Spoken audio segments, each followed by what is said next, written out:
présente Paul. Paul qui va nous accompagner pendant toutes nos vidéos, aujourd'hui, peut-être les fois suivantes, et je l'en remercie. Je serai quand même obligée d'adapter certains mouvements, puisque vous aurez vu que Paul n'est pas un vrai bébé. Il se prête au jeu, mais certains mouvements seront plus difficiles à réaliser. Voilà. Donc, le plus beau cadeau que vous puissiez faire à vos bébés, c'est la motricité libre. Motricité libre, qu'est-ce que c'est? Mis à part, on va parler vraiment de façon générale.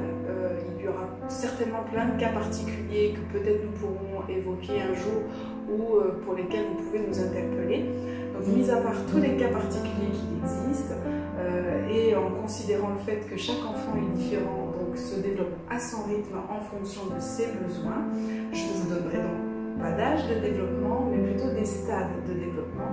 Donc, mis à part toutes ces exceptions, la motricité libre, c'est laisser votre enfant libre de ses mouvements dans un environnement adapté à ses besoins et à son niveau de développement psychomoteur et sensoriel, psychoaffectif, etc. Laissez libre de ses mouvements dans un environnement adapté, votre enfant spontanément va pouvoir passer par tous les stades de développement psychomoteur qui lui permettront de bien grandir et de grandir de façon équilibrée à son rythme. Motricité libre chez un tout bébé, l'idéal serait de le placer le plus souvent possible à plat dos sur des tapis relativement denses. Si c'est trop mou, votre enfant va un petit peu s'engoncer au niveau de ses appuis dans les tapis et il aura des difficultés. Il devra développer beaucoup plus d'efforts pour pouvoir faire ses retournements et ses explorations motrices. Donc, première étape, vous placez votre enfant sur un tapis assez dense et sur le dos.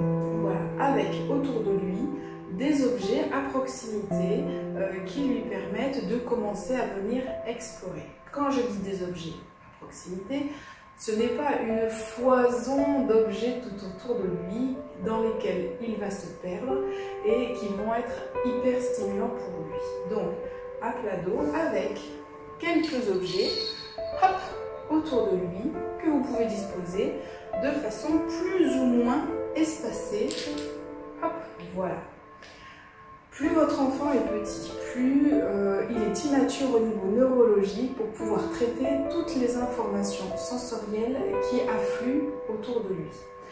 Donc, si vous lui proposez trop de jeux et des jeux qui sont trop stimulants dans différentes sensorialités en même temps, votre enfant va vraiment se perdre dans ces informations et avoir du mal à les traiter. Donc, vous allez voir, par exemple, là, je vais avoir un piocher avec un peu d'informations sensorielles. Il est assez sobre et coloré pour pouvoir faciliter une discrimination visuelle. Et j'aurai un petit son qui peut se faire ou pas, parce que suivant comment il tient dans la main, il n'y aura pas de son ou très peu de son. Par exemple, là, je vais avoir hop, plutôt du bruit, un peu de sensation au niveau de la main, pas énormément mais un petit peu, c'est sympathique. Et une seule couleur. Voilà.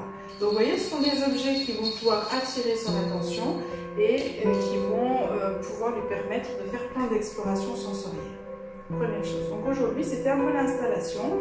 Votre tout petit, vous le mettez dans un espace assez épuré, assez lumineux. Votre enfant a besoin de beaucoup de lumière pour pouvoir accommoder, etc. au niveau de la vue. Donc un espace lumineux, pas la lumière en plein visage, on est d'accord, et des jeux autour de lui, suffisamment stimulants et intéressants, mais pas trop.